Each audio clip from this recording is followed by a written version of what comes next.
Today, we'll be taking a look at the Defrost heater on this Whirlpool top freezer refrigerator.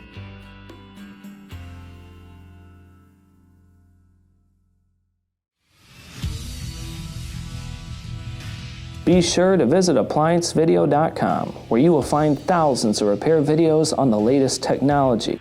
And for a limited time, you can save big on an annual membership and take advantage of all of our premium benefits. ApplianceVideo.com. Do it right the first time. Stop. Before beginning any repair, always be sure to disconnect the power to the appliance. It is also recommended to test the outlet for the proper voltage. You will need the following tools to complete this repair. To begin, let's go ahead and open the freezer and then pull out the freezer shelf. In order to do so, pull it halfway, lift it all the way up, out, and then set it to the side. Next, we need to remove the air tower. In order to do so, we'll use a small flat blade screwdriver or something to pry this off right here. You're going to take that off and just kind of set it to the side. Then we have 1 1/4-inch screw in the middle. Take this out. And we are going to start to remove the air tower by pressing in on the clips on the sides of the air tower.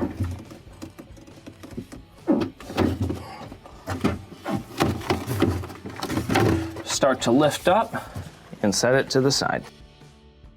Next, we'll have to remove these rails as well as these screws in order to take off the evaporator cover. So, to pull off on your rails, just slide out. Let's go ahead and set these to the side. Then, let's get our screwdriver and remove these 2 screws at the top.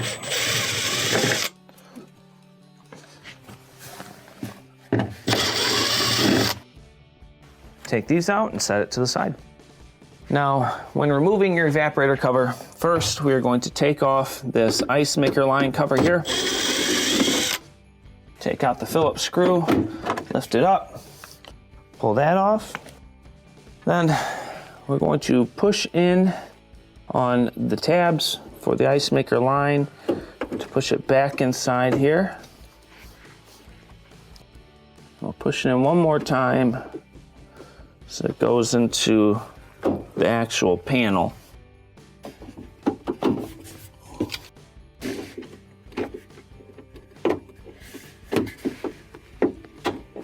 There we go, push that in.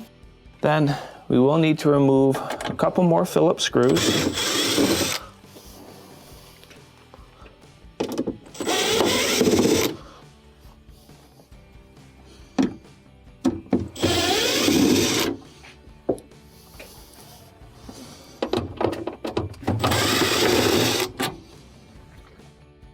Then we'll go ahead and push down this ground, pull out on the evaporator cover, and set it to the side.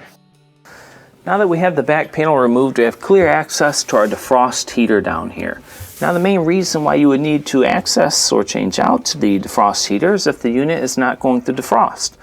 A lot of times what I'll see is ice is built up on the evaporator, preventing air to flow down to the refrigerator section, thus causing a warm refrigerator section. Now, in order to test out your defrost heater, since there are a couple of things that can contribute to this, you will simply disconnect your Molex at the top, and you are going to test in the 2 outside black wires, this one, and you'll test for continuity with your voltmeter. It should have continuity. If it's an open circuit, it will need to be replaced. Now, in order to remove your heater, make sure you're wearing protective gloves. This is very, very sharp back here, and we're going to work all around it. So to begin, we're going to bend in these bottom tabs down here. Just bend them all the way against the wall if you can, and then start to pull out over here on this side. We'll go ahead and pull the styrofoam out and set it to the side. Next, let's go ahead and pull out on the drain clip here. We'll tilt it to the side, start to pull it up out of the drain tube.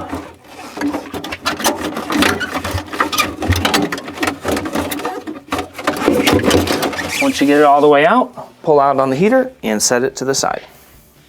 When installing your new heater, first, of course, we're going to put this heater conduit in. bring it in at an angle, start to push it down into place. Let's get all the wiring out here. And once we have that heater conduit in there, we are going to bring back our styrofoam, and you'll just put it around the wires and slide it in here. Then let's push the heater up and all the way in to where we can bend back these brackets that hold it in place.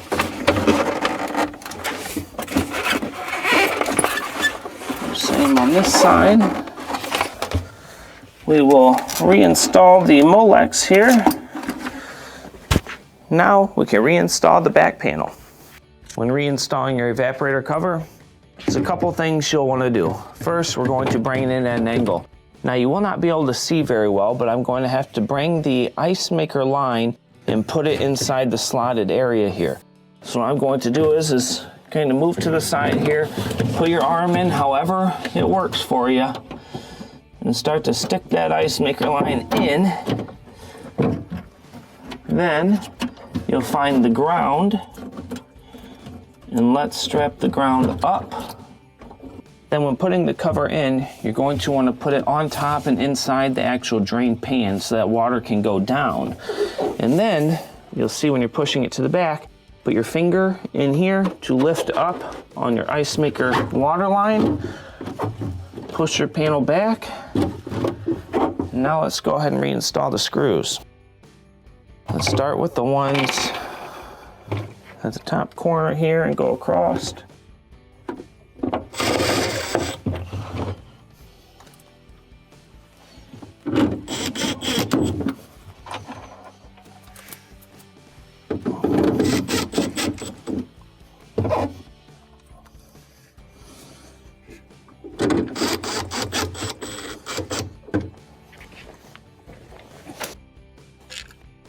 Then we'll bring this piece in. Now you're going to want to pull out on your ice maker line, and then we want to slide it in to this piece. Now you have two kind of stakes on the back of it that will have to line up with these. So in order to do it, you'll have the L going toward the outside.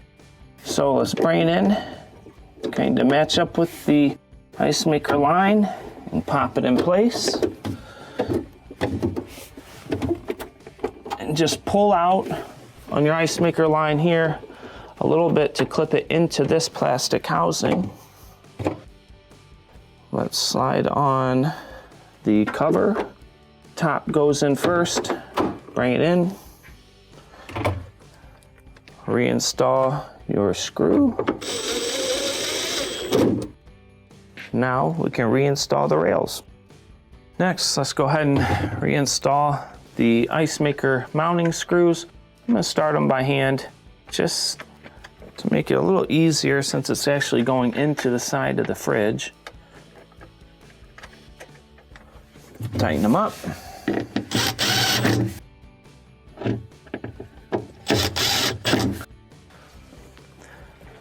Let's go ahead and reinstall the rails. You'll do it where the L is on the front. Slide the first one in. Slide the second one in. Now we can reinstall the air tower. When reinstalling your air tower, first you'll bring it in at an angle, kind of lift it up, and then drop it down so that the styrofoam goes down into the vents, and then push back on the back wall to clip it into place. Get your 1/4-inch screw and reinstall it directly in the center. We will reinstall the plate in front of the screw. Now we can reinstall the shelf. When reinstalling your freezer shelf, you will put the hooks toward the back, bring it in halfway, drop the hooks underneath the plastic, and that will complete your repair. Thank you for watching another quality video from ApplianceVideo.com. If you found this video helpful, make sure you click the like and subscribe to our channel.